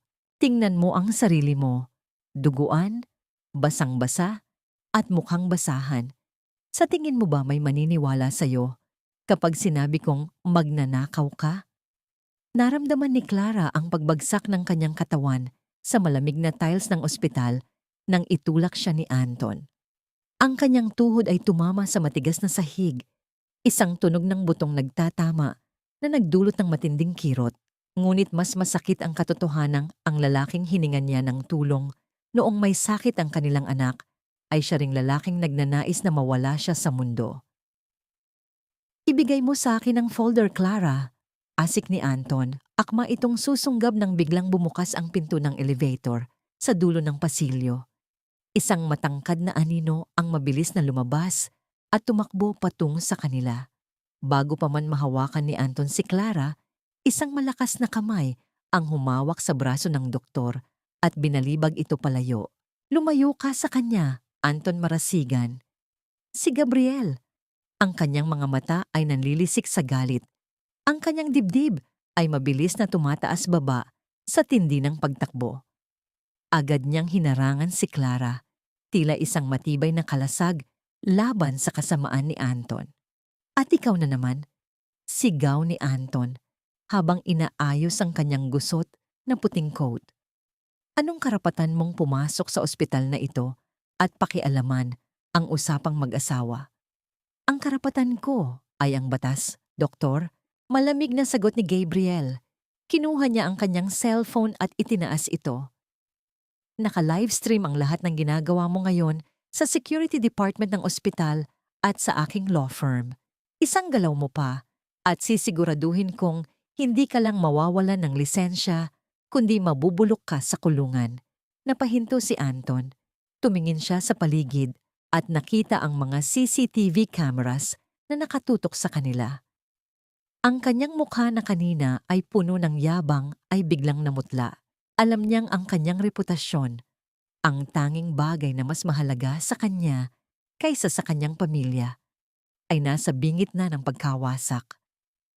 Hindi pa tayo tapos, Clara. Tandaan mo yan. Banta ni Anton bago mabilis na tumalikod at naglakad palayo patungo sa fire exit. Nang wala na ang panganib, agad na lumuhod si Gabriel sa harap ni Clara. Ang kanyang mga kamay ay nanginginig habang dahan-dahang hinahawakan ang mga balikat ni Clara. Clara, pasensya na. Huli akong dumating. Nasaktan ka ba? Saan ang masakit? Hindi nakasagot si Clara. Ang kanyang buong katawan ay tila bumigay na sa tindi ng shock. Dahan-dahan siyang sumandal sa dibdib ni Gabriel. Ang kanyang mga kamay ay nanginginig pa rin habang yakap ang folder. Ang bawat hikbi niya ay tila isang pagpapakawala ng lahat ng lason na kinimkim niya sa loob ng mahabang panahon. Nakuha ko, Gabriel. Nakuha ko ang lahat. Bulong ni Clara sa gitna ng kanyang pag-iyak. Shh! Tahan na. Ligtas ka na. Iuuwi na kita. Mahinahon na sabi ni Gabriel. Binuhat niya si Clara ng parang isang bata. Ang kanyang pag-iingat ay tila nagsasabing hindi na niya muling hahayaang masaktan ng babaeng ito. Habang naglalakad sila palabas ng ospital, naramdaman ni Clara ang init ng katawan ni Gabriel. Ang amoy ng sandalwood nito ay tila isang gamot na nagpapatigil sa kirot ng kanyang mga sugat. Sa sandaling iyon, alam ni Clara na tapos na ang panahon ng pagtatago. Ang digmaan ay ganap nang nagsimula at wala na siyang balak na umatras. Pagdating sa kotse, dahan-dahang inihiga ni Gabriel si Clara sa passenger seat. Ngunit bago pa man niya maisara ang pinto, isang mensahe ang pumasok sa cellphone ni Clara. Ito ay galing kay Marisa. Isang litrato ang tumambad sa screen. Litrato ni Bea at ng isa pa niyang anak na si Junior na mahimbing na natutulog sa loob ng isang silid na hindi pamilyar kay Clara. At sa ilalim ng litrato ay ang mga salitang, "Ang ganda ng mga anak mo, Clara. Sayang naman kung hindi na sila magigising bukas. Di ba? Ibalik mo ang folder kung gusto mo silang makitang muli." Naramdaman ni Clara ang muling paghinto ng kanyang mundo. Ang folder na hawak niya ay ang susi sa kanyang kalayaan, ngunit ang kanyang mga anak ang buhay niya. Gabriel, ang tanging nasabi ni Clara bago siya tuluyang nawalan ng malay sa bisig ng abogado. Naramdaman ni Clara ang unti-unting pagbabalik ng kanyang malay sa gitna ng banayad na pag-ugoy ng sasakyan. Ang unang pumasok sa kanyang pandama ay ang amoy ng sandalwood at ang malamig na dampi ng basang tela sa kanyang noo. Dahan-dahan niyang iminulat ang kanyang mga mata at nakita ang nag-aalalang mukha ni Gabriel na nakatitig sa kanya. "Clara, salamat sa Diyos, gising ka na," bulong ni Gabriel. Ang kanyang boses ay puno ng relief, ngunit ang kanyang mga mata ay nananatiling alerto habang nagmamaneho. Ang mga anak ko, Gabriel, si Bia at Junior. Kinuha sila ni Marisa. Hysterical na sabi ni Clara habang pilit na bumabangon. Mabilis niyang hinanap ang kanyang cellphone. Ang kanyang mga kamay ay nanginginig sa takot. Alam ko, Clara, nakita ko ang mensahe. Mahinahong sabi ni Gabriel, bagamat mahigpit ang kapit niya sa manibela. Huwag kang mag-alala. Noong nawalan ka ng malay, tinawagan ko na ang aking mga tauhan. Sinusubukan na nilang itrace ang pinagmulan ng litratong ipinadala ni Marisa. Hindi natin pwedeng iwan ang mga bata sa babaeng yon. Baliw si Marisa, Gabriel. Gagawin niya ang lahat para lang makuha ang gusto niya. Makinig ka sa akin, Clara, ani Gabriel, habang itinitigil ang sasakyan sa gilid ng daan. Hinawakan niya ang magkabilang balikat ni Clara. Ang kanyang tingin ay diretso at matatag. Ito ang gusto nila. Gusto nilang magpanik ka. Gusto nilang maging mahina ka para makuha nila ang folder. Pero hindi natin hahayaang mangyari iyon. Ililigtas natin ang mga bata at sisiguraduhin nating hindi makakatakas sina Anton at Marisa sa batas. Naramdaman ni Clara ang unti-unting paghupa ng kanyang kaba dahil sa katatagan ni Gabriel. Huminga siya ng malalim at tumango. Anong plano natin? Ang litratong ipinadala niya ay kinuha sa isang lumang bahay bakasyunan ng pamilya ni Marisa sa Laguna. Malayo ito sa kabihasnan, pero alam ko kung nasaan yon dahil minsan ko na silang naimbestigahan. Papunta na tayo roon, paliwanag ni Gabriel. Ngunit kailangan nating mag-ingat. Hindi lang si Marisa ang nandoon. Malamang ay nandoon din ang mga tauhan ni Anton. Habang bumibiyahe sila patungo sa Laguna, ang kadiliman ng gabi ay tila isang malapad na telang itim na bumabalot sa pag-asa ni Clara.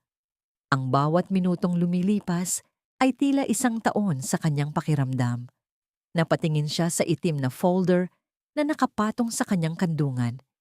Ito ang kanyang kalayaan, ang kanyang sandata.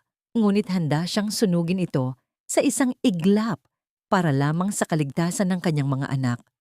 Clara, titingnan mo ang mga bata, sabi ni Gabriel. Ang kanyang boses ay mas malambot na ngayon. Inabot niya ang kamay ni Clara at marahan itong piniga. Huwag mong sisihin ang sarili mo. Ang kasamaan nila ay hindi mo kasalanan. Salamat, Gabriel. Hindi ko alam kung nasaan na ako ngayon kung wala ka. Tapat na sagot ni Clara. Ang haplos ni Gabriel ay tila isang mainit na liwanag na nagbibigay sa kanya ng lakas upang magpatuloy. Nang makarating sila sa paanan ng bundok kung nasaan ang lumang rest house, pinatay ni Gabriel ang mga ilaw ng sasakyan. Naglakad sila ng dahan-dahan sa gitna ng masukal na damuhan. Ang tanging gabay ay ang malamig na liwanag ng buwan. Ang amoy ng basang lupa at mga nabubulok na dahon ay nagbibigay ng isang uri ng kilabot sa paligid. Mula sa malayo, nakita ni Clara ang isang maliit na bahay na gawa sa kahoy. May isang ilaw na nakasindi sa loob at sa labas ay nakaparada ang SUV ni Anton. Naramdaman ni Clara ang biglang pagbilis ng kanyang tibok ng puso. Nandyan sila, bulong ni Clara. Dahan-dahan silang lumapit sa bintana ng bahay. Doon, nakita ni Clara si Bea at Junior na nakatali sa mga upuan sa gitna ng sala. Mahimbing ang tulog ng mga bata, marahil ay pinainom ng pampatulog. Sa tabi nila, nakatayo si Marisa, hawak ang isang baso ng alak at tila inip na inip. Nasaan na ba si Anton? Sabi niya ay susunod siya agad dito dala ang folder. Asik ni Marisa sa isang lalaking nakauniporme ng guard na nakatayo sa pinto. Padating na raw po siya, ma'am. Nagkaroon lang ng problema sa ospital. Sagot ng lalaki. Hindi na nakapagpigil si Clara. Akma na sana siyang susugod nang biglang marinig ang tunog ng isang sasakyan na mabilis na dumarating. Isang malakas na liwanag mula sa mga headlight ang tumama sa kinaroroonan ni na Clara at Gabriel. Sino iyan? Sigaw ng guard habang inilalabas ang kanyang baril. Bumukas ang pinto ng dumarating na sasakyan at lumabas si Anton. Ang kanyang mukha ay nanlilisik sa galit. Ngunit hindi ang folder ang hawak niya. Sa halip, hawak niya ang isang gasera at isang galon ng gasolina. Kung hindi ko makukuha ang folder na yan, Clara, walang makukuha kahit sino. Sigaw ni Anton habang nagsisimulang ibuhos ang gasolina sa paligid ng bahay. Dito na magtatapos ang lahat, kasama mo, ng mga batang yan, at ng lahat ng ebidensyang hawak mo. Nanlaki ang mga mata ni Clara sa tindi ng hilakbot. Ang lalaking minahal niya, ang ama ng kanyang mga anak, ay handa nang maging isang halimaw upang pagtakpan ang kanyang mga kasalanan. Huwag, Anton. Ang mga anak mo ang nasa loob. Nagmamakaawa ako sa iyo. Ang sigaw ni Clara ay tila nawala sa malamim na dilim ng gabi. Ang matapang na amoy ng gasolina ay bumalot sa malamig na hangin ng Laguna. Sa ilalim ng maputlang liwanag ng buwan, nakita ni Clara ang pagbagsak ng gasera mula sa kamay ni Anton. Ang maliit na apoy ay dahan-dahang kumalat sa damuhang nabasa ng langis hanggang sa lumaki at kumapit sa tuyong kahoy ng lumang bahay. Wala na akong pakialam. Kung mawawala ang lahat sa akin, sigaw ni Anton. Nanginginig ang boses sa matinding galit at desperasyon. Nanlaki ang mga mata ni Clara habang pinagmamasdan ng apoy na unti-unting lumalakas. Ang hangin ay napuno ng tensyon at ang liwanag ng apoy ay tila sumasalamin sa gulong emosyon na bumabalot sa kanilang dalawa. Dapat mawala rin ang lahat sa iyo. Ang boses ni Anton ay naging isang halakhak ng isang baliw.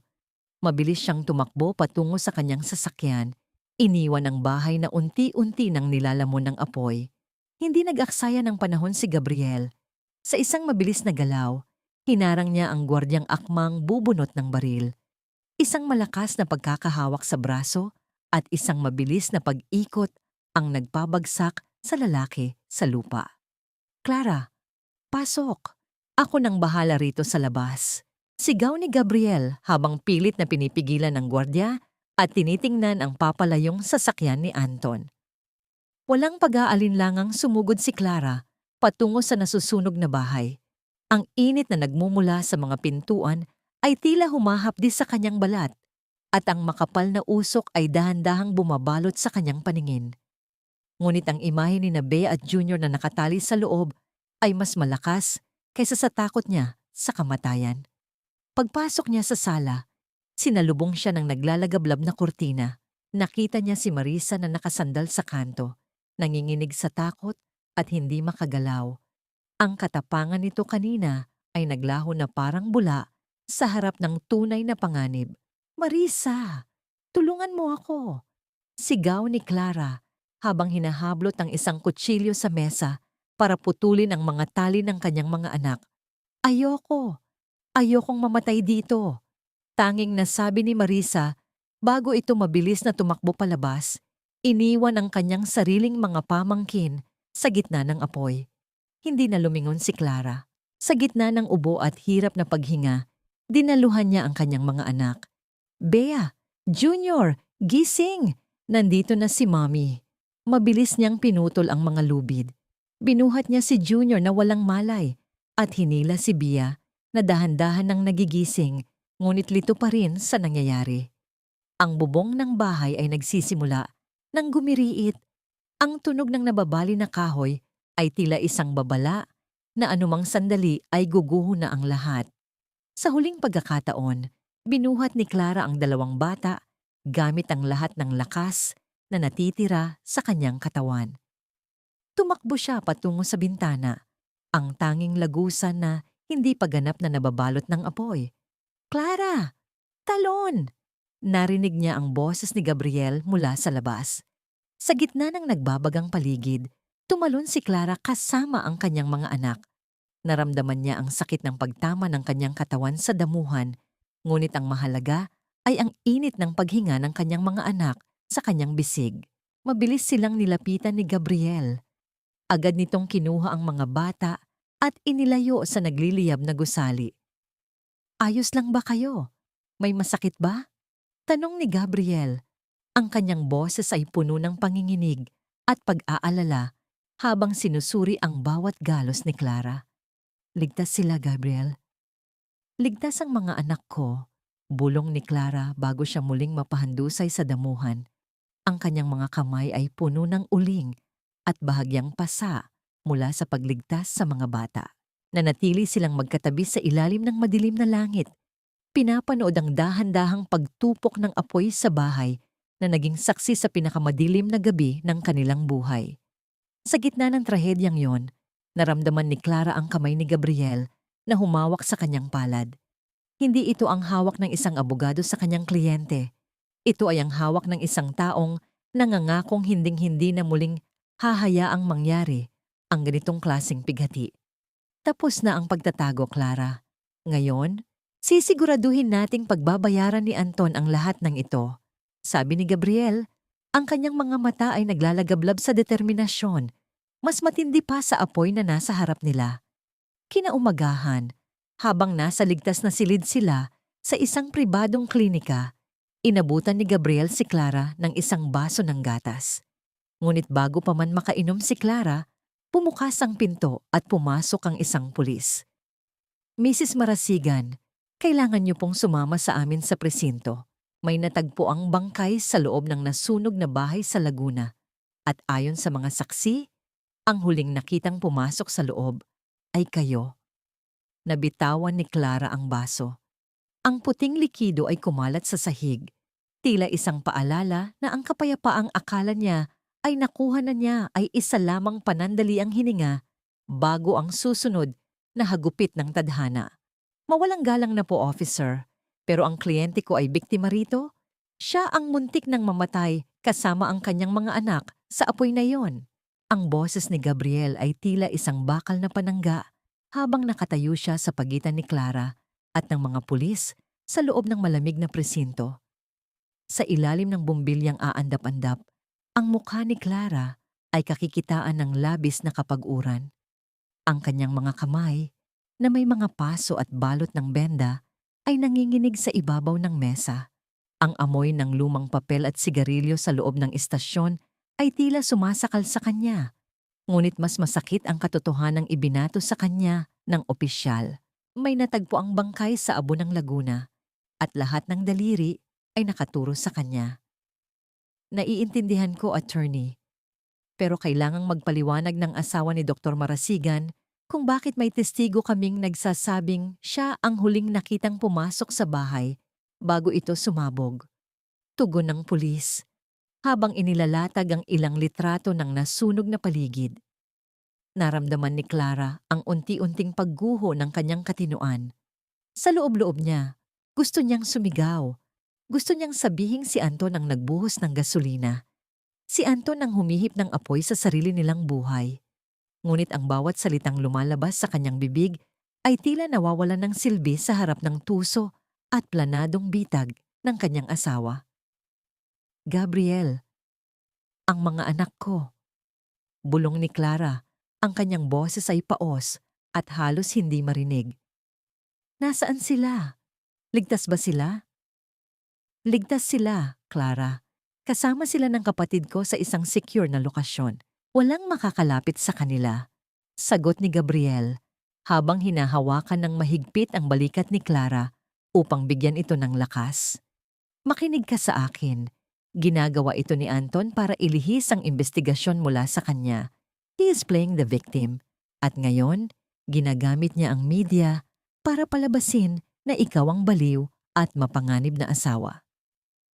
Ibinukas ni Gabriel ang maliit na telebisyon sa sulok ng silid. Doon, lumabas ang mukha ni Anton sa isang breaking news report. Ang kanyang asawa ay nakasuot ng itim, may hawak na panyo, at kunwaring nagpapahid ng luha sa harap ng mga kamera. Hinihiling ko lang po ang hustisya para sa aking pamilya, sabi ni Anton sa balita. Ang boses ay puno ng pikeng pighati. Hindi ko akalain na ang asawa kong si Clara ay aabot sa ganitong karahasan dahil sa selos.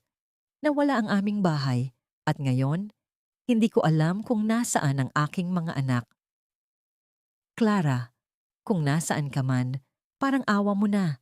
Isuko mo na ang iyong sarili. Napahawak si Clara sa kanyang dibdib. Ang tindi ng pagsisinungaling ni Anton ay tila isang kutsilyong paulit-ulit na humihiwa sa kanyang puso. Ang lalaking nagnakaw ng kanyang buhay ay siya pa ngayong humihingi ng awa sa publiko. Hayop ka, Anton. Bulong ni Clara, ang kanyang mga mata ay nanlilisik sa galit. Hinding-hindi kita hahayaang manalo sa pagkakataong ito. Lumapit si Gabriel kay Clara at ibinulong ang isang plano. Bukas ang grand celebration ng ospital, doon gagawin ang formal na anunsyo ng pagiging VNP ho ni Anton. Inakala niyang patay ka na sa apoy o hindi ka na makakalabas ng presintong ito. Iyon ang gabi kung kailan natin ilalabas ang lahat. Pero Gabriel, nakakulong ako rito. Paano ako makakapunta ron? Ngumiti si Gabriel, isang ngiting puno ng kumpiyansa. Huwag mong kakalimutan na ang bangkay na nahanap nila ay hindi pa nakikilala. At may hawak akong ebidensya na ang taong iyon ay isa sa mga tauhan ni Anton na siya mismo ang nag-iwan sa loob ng apoy. Gagamitin natin ang susunod na 24 na oras para baliktarin ang sitwasyon. Nang lisanin ni Gabriel ang presinto upang ayusin ang piyansa, naiwan si Clara sa loob ng malamig na selda. Naupo siya sa matigas na kama, nakatingin sa maliit na bintana kung saan aninag ang bituin. Ang katahimikan ng gabi ay tila isang paalala ng lahat ng kanyang nawala.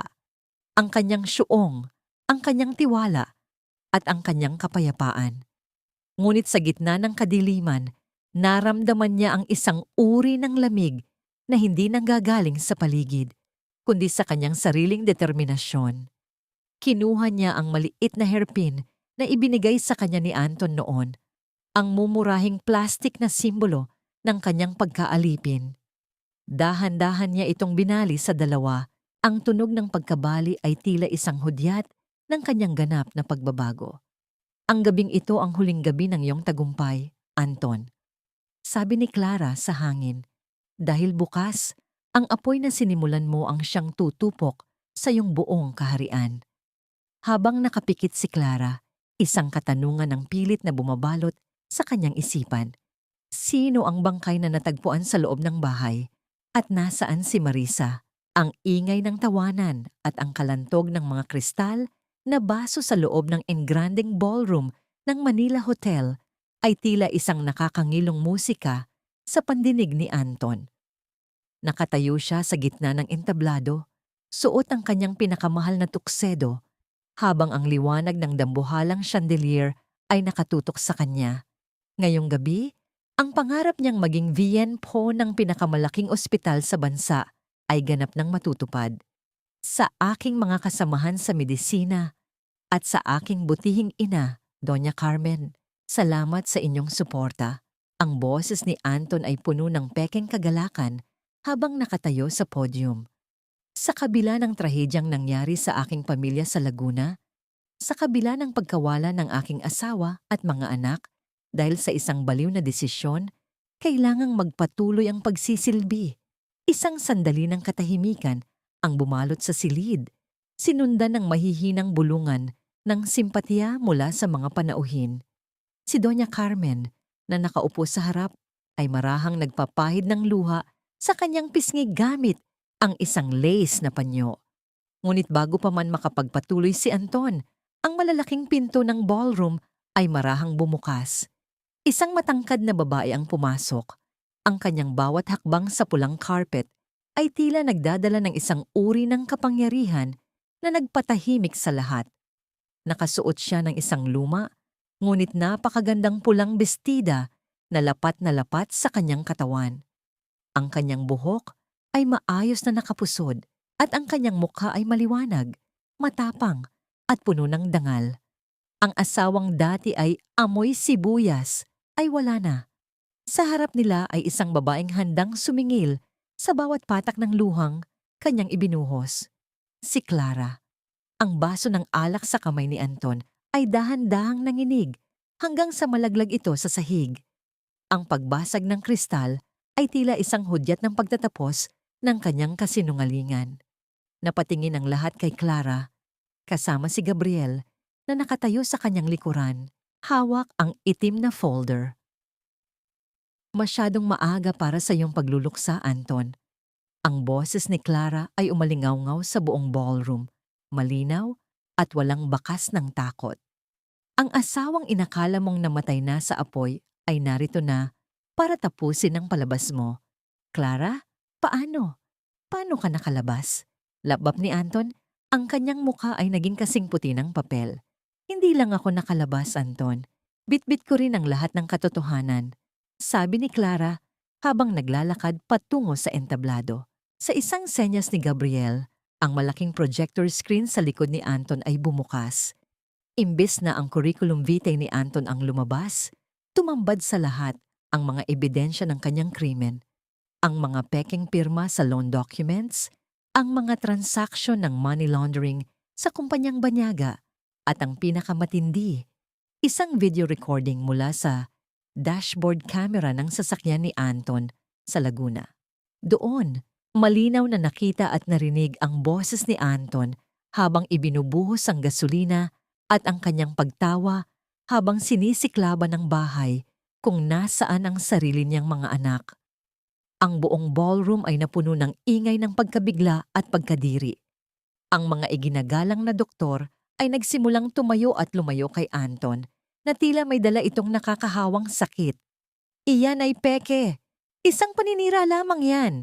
Sigaw ni Doña Carmen habang pilit na umaakyat sa entablado, ngunit mabilis siyang hinarang ng mga security guard.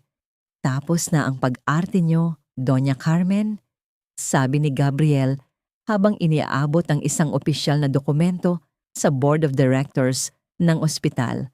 Narito ang orihinal na kontrata na nagpapatunay na ang lahat ng pondo ng ospital na ipinagkatiwala kay Dr. Marasigan ay inilipat niya sa isang lihim na account para sa kanyang sariling kapakanan.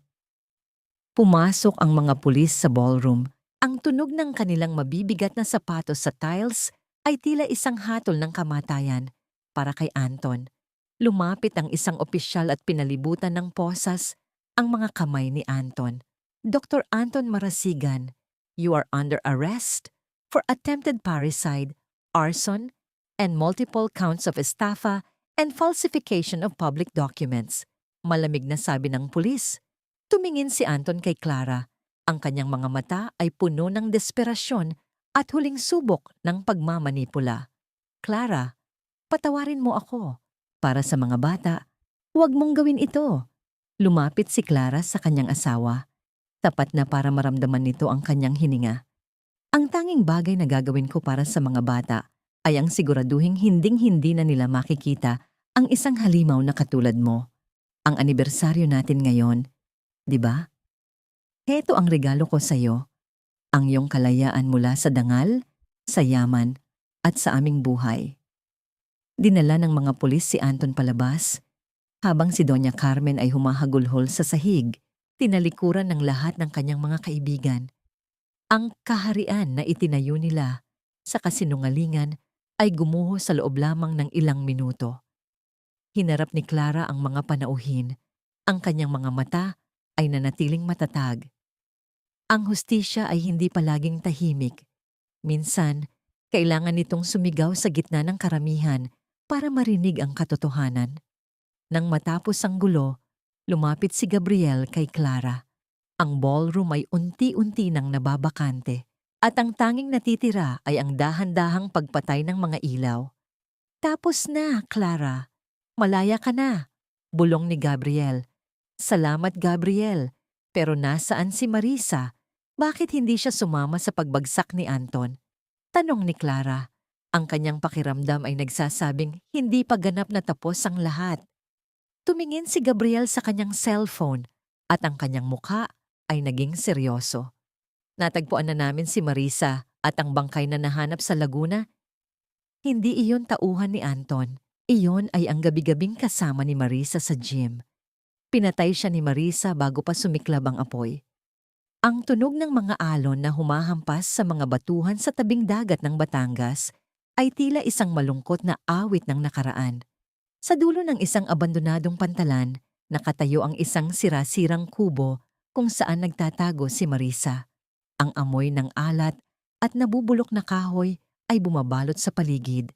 malayo sa marangyang buhay na pinangarap niyang nakawin mula kay Clara. Dahan-dahang lumakad si Clara sa buhanginan. Ang bawat hakbang niya ay may bigat ng 10 taong pagkakaibigan na nauwi sa pagtataksil.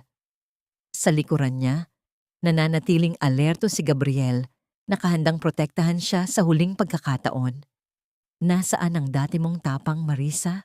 Bakit kailangan mong magtago rito na parang isang daga? Ang boses ni Clara ay malamig, humahalo sa ihip ng hanging dagat. Lumingon si Marisa. Ang kanyang buhok ay gulo-gulo, ang kanyang mamahaling damit ay puno na ng mantsa at punit. Ang kanyang mga mata na dati ay puno ng pangungutya, ay puno na ngayon ng paranoia at takot.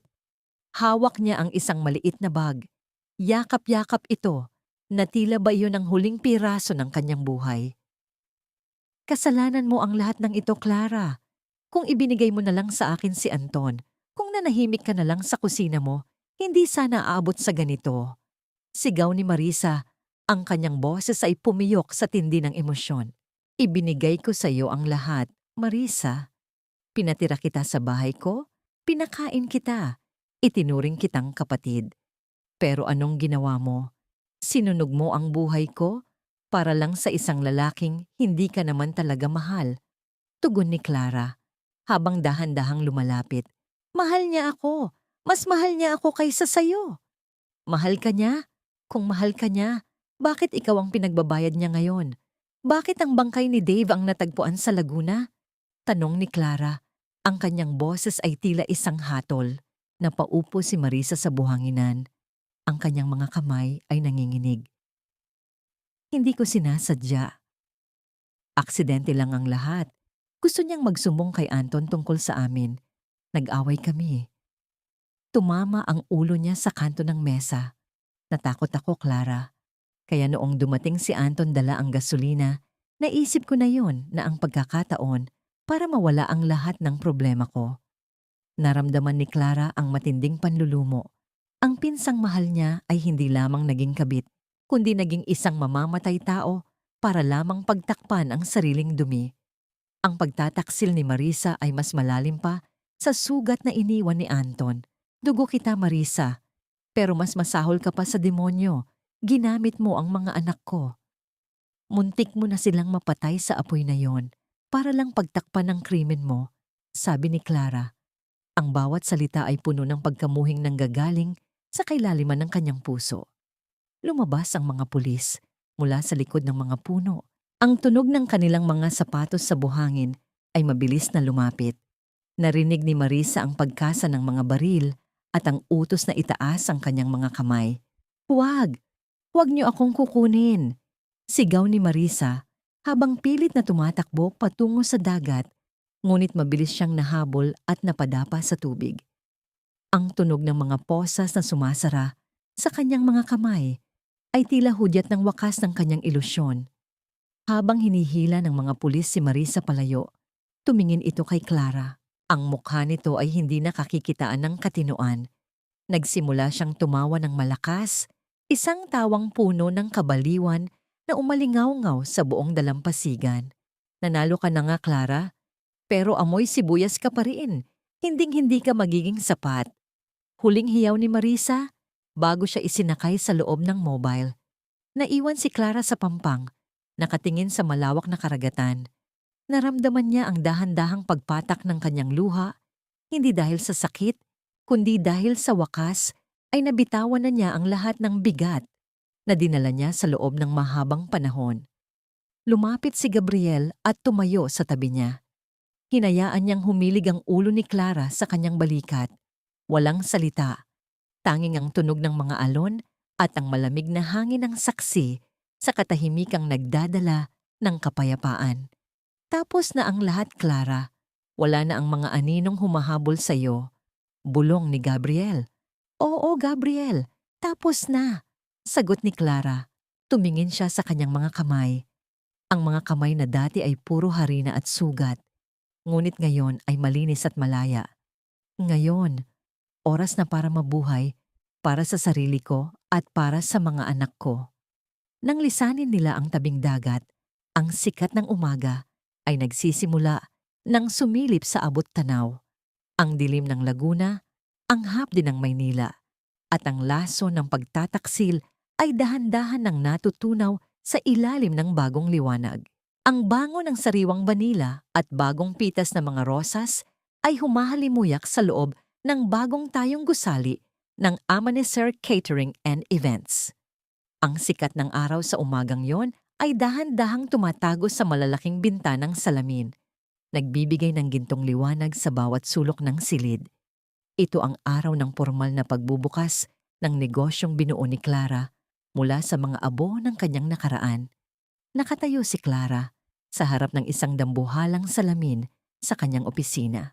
Nakasuot siya ng isang formal na puting blazer na nagbibigay diin sa kanyang masigla at maaliwalas na mukha. Wala na ang mga bakas ng pagod at takot sa kanyang mga mata. Ang tanging nandoon ay ang kislap ng isang babaeng muling nakahanap ng kanyang halaga. Ang kanyang mga kamay, bagamat may maliliit na pilat mula sa nangyaring sunog, ay matatag at puno ng pag-asa. "Mami, ang ganda-ganda niyo po!" Ang masiglang boses ni Bia ay pumuno sa silid habang tumatakbo ito patungo sa kanya. Kasunod si Junior na may hawak na maliit na ribbon. Ang dalawang bata ay mukhang malusog at masaya, malayo sa mga anino ng trahedyang hinarap nila sa Laguna. Niyakap sila ng mahigpit ni Clara. Ang init ng kanilang mga katawan ay tila isang paalala na lahat ng hirap na pinagdaanan niya ay nagbunga ng isang bagong simula. "Salamat mga anak. Lahat ng ito ay para sa inyo," bulong ni Clara habang hinahalika ng kanilang mga noo. Narinig ang malambing na tunog ng kampana sa pintuan, hudyat ng pagdating ng mga panauhin. Pumasok si Gabriel, suot ang isang asul na polo na tila nagpapatingkad sa kanyang malalim at maingat na mga mata. May dala siyang isang maliit na puno ng bonsai na nakalagay sa isang ceramic na paso, isang simbolo ng katatagan at mahabang buhay para sa Amanecer. Nakangiting sabi ni Gabriel habang inilalagay ang regalo sa ibabaw ng mesa ni Clara. "Salamat sa lahat, Gabriel. Kung hindi dahil sa iyo, baka hanggang ngayon ay nakakulong pa rin ako sa dilim." Tapat na pasasalamat ni Clara. Ang kanilang mga mata ay nagtagpo at sa sandaling iyon, hindi kailangan ang maraming salita upang ipahayag ang lalim ng kanilang pinagsamahan. Ang slow burn na pagtitinginan na nagsimula sa gitna ng pighati ay dahan-dahan nang namumukadkad sa isang mas malalim na uri ng pagmamahal, isang pag-ibig na nakabatay sa respeto at paghilom. "Ikaw ang nagligtas sa sarili mo, Clara. Ako ay nagsilbi lamang na gabay," sagot ni Gabriel. Marahan niyang hinawakan ang kamay ni Clara. Ang kanyang haplos ay tila nagsasabing hindi na muling mag-iisa ang babae sa bawat pagsubok na darating. Lumabas sila sa main hall kung saan naghihintay ang kanyang mga tauhan, sina Mang Indo at ang iba pa na nanatiling tapat sa kanya. Ang masigabong palakpakan ng mga tao ay umalingaw-ngaw sa buong gusali nang gupitin ni Clara ang pulang ribbon. Ang bawat hibla ng tela na naputol ay tila hudyat ng tuluyang paghiwalay ni Clara sa kanyang madilim na nakaraan. Nakarating sa kanya ang balita na si Anton ay nahatulan na ng habambuhay na pagkabilanggo, habang si Doña Carmen ay nakatira na ngayon sa isang maliit na paupahang kwarto, mag-isang kumakain ng mapait na bunga ng kanyang sariling kapalaluan. Si Marisa naman ay nananatili sa isang psychiatric facility sa loob ng kulungan.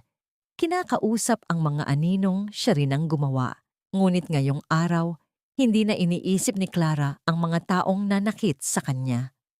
Habang pinapanood niya ang mga bisitang nasisiyahan sa mga pagkaing inihanda niya, mga pagkaing luto sa pag-ibig at hindi na sa takot, naramdaman ni Clara ang ganap na kalayaan. Ang amoy ng sibuyas at bawang sa kanyang kusina ay hindi na amoy ng alipin. Ito na ang amoy ng isang reynang nagtagumpay sa sarili niyang laban.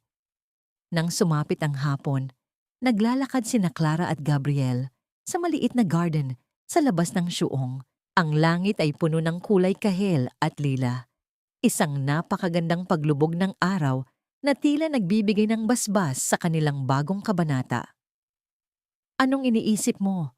Tanong ni Gabriel habang magkatabi silang nakaupo sa isang wooden bench. Iniisip ko lang na ang buhay pala ay parang pagluluto. Minsan kailangang dumaan sa matinding init at hiwa para lumabas ang tunay na sarap. Sagot ni Clara nang may ngiti sa kanyang mga labi. Inihilig ni Clara ang kanyang ulo sa balikat ni Gabriel. Ang kapayapaang nararamdaman niya sa sandaling iyon ay higit pa sa anumang yaman sa mundo. Ang bagong pagsikat ng araw ay hindi lamang isang pangako ng bukas, kundi isang katotohanan ng kanyang kasalukuyan. Ang bawat umaga ay hindi na simula ng takot para kay Clara. Wala na ang mabigat na hiningang tila may nakadagang bato sa kanyang dibdib sa tuwing maririnig ang yabag ni Anton. Sa halip, ang tanging gumigising sa kanya ay ang banayad na sikat ng araw at ang mahinang tawanan ni Bea at Junior mula sa kusina. Nakatayo si Clara sa balkonahe ng kanilang bagong bahay, tinitingnan ng malawak na hardin na puno ng mga namumukadkad na bulaklak. Ang bawat talulot ay tila kwento ng kanyang muling pagkabuhay. Isang taon na ang lumipas mula nang gumuho ang kahariang itinayo ng kasinungalingan. At sa loob ng panahong iyon, natututunan ni Clara na ang pinakamahirap na resipe na kailangan niyang masterin ay ang sining ng pagpapatawad sa sarili. Sa loob ng mahabang panahon, sinisi niya ang kanyang sarili sa pagiging tanga at bulag. Ngunit sa tulong ni Gabriel, naintindihan niyang ang pagmamahal ng tapat ay kailanman hindi naging kasalanan. Ang kasalanan ay nasa taong nanamantala sa kabutihang yon. Mami, handa na po ang almusal. Sabi ni Tito Gabriel, siya raw po ang eksperto sa paggawa ng pancakes ngayon. Sigaw ni Junior habang tumatakbo patungo sa kanya. Napangiti si Clara at hinaplos ang buhok ng anak. Lumabas si Gabriel mula sa loob. May hawak na apron at may bahid pa ng harina sa kanyang pisngi. Ang seryosong abogadong nakilala niya sa korte ay isa na ngayong mapaglaro at mapagmahal na katuwang sa buhay. Hindi sila nagmadali. Ang kanilang pag-ibig ay parang isang dahan-dahang nilulutong sabaw. Unti-unti ang init hanggang sa lumabas ang tunay at malalim na lasa. Masyado kang malalim ang iniisip, Clara, sabi ni Gabriel habang lumalapit sa kanya. Pinunasan ni Clara ang harina sa pisngi ni Gabriel. Isang simpleng kilos na puno ng pagtitiwala. Iniisip ko lang kung gaano kalayo na ang narating natin. Sagot ni Clara. Nakarating kay Clara ang balitang pumanaw na si Doña Carmen sa loob ng isang pampublikong ospital dahil sa pangungulila at sakit. Si Anton naman ay nananatiling bilanggo, hindi lang ng rehas, kundi ng sarili niyang pagsisisi. Tinangka nitong sumulat kay Clara ng ilang beses humihingi ng tawad. Pinatawad na ba niya si Anton? Sa kanyang puso, ang sagot ay oo. Ngunit ang pagpapatawad na yon ay hindi nangangahulugang babalik siya sa dati. Pinatawad niya si Anton upang hindi na ito magkaroon ng puwang sa kanyang isipan. Ang pagpapatawad ay ang huling susi na nagpalaya sa kanyang kaluluwa mula sa kadena ng nakaraan. Ang pagpapatawad ay hindi para sa kanya, kundi para sa aking kapayapaan. Bulong ni Clara sa sarili. Ngayon, si Clara ay hindi na lamang isang asawa ng doktor. Siya ay si Clara Marasigan, isang matagumpay na negosyante, isang mapagmahal na ina, at isang babaeng marunong tumayo sa sarili niyang mga paa. Ang syuong catering niya ay hindi na lamang lugar ng pagluluto, kundi isang kanlungan para sa mga kababaihang nakaranas din ng pang-aabuso. Binibigyan niya sila ng bagong pagkakataon tulad ng ibinigay sa kanya ng tadhana. Sa paglubog ng araw sa huling bahagi ng kabanatang ito, magkahawak kamay na naglalakad sina Clara at Gabriel sa dalampasigan kasama ang mga bata. Ang bawat bakas ng kanilang mga paa sa buhangin ay dahan-dahang binubura ng mga alon. Tila sinasabing ang mga sakit ng kahapon ay wala na. Ang mahalagang aral na nais iwan ni Clara sa lahat ng nakikinig ay ito. Ang iyong halaga ay hindi itinatakda ng kung paano ka trinato ng ibang tao, maging amoy sibuyas ka man o amoy mamahaling pabango. Ang tunay na ganda ay nagmumula sa lakas ng loob na bumangon at simulan ang sarili mong amaneser, ang sarili mong bukang liwayway. Huwag matakot na mawala ang lahat dahil minsan kailangang mawala ang lahat para mahanap mo ang iyong tunay na sarili. Ang buhay ay patuloy na iikot, ang mga sugat ay maghihilom, at ang sikat ng araw ay hinding-hindi magsasawang sumilip sa iyong bintana. Basta't handa kang imulat ang iyong mga mata. Dito nagtatapos ang kwento ni Clara, ang babaeng dumaan sa apoy upang maging isang gintong nagniningning sa gitna ng kadiliman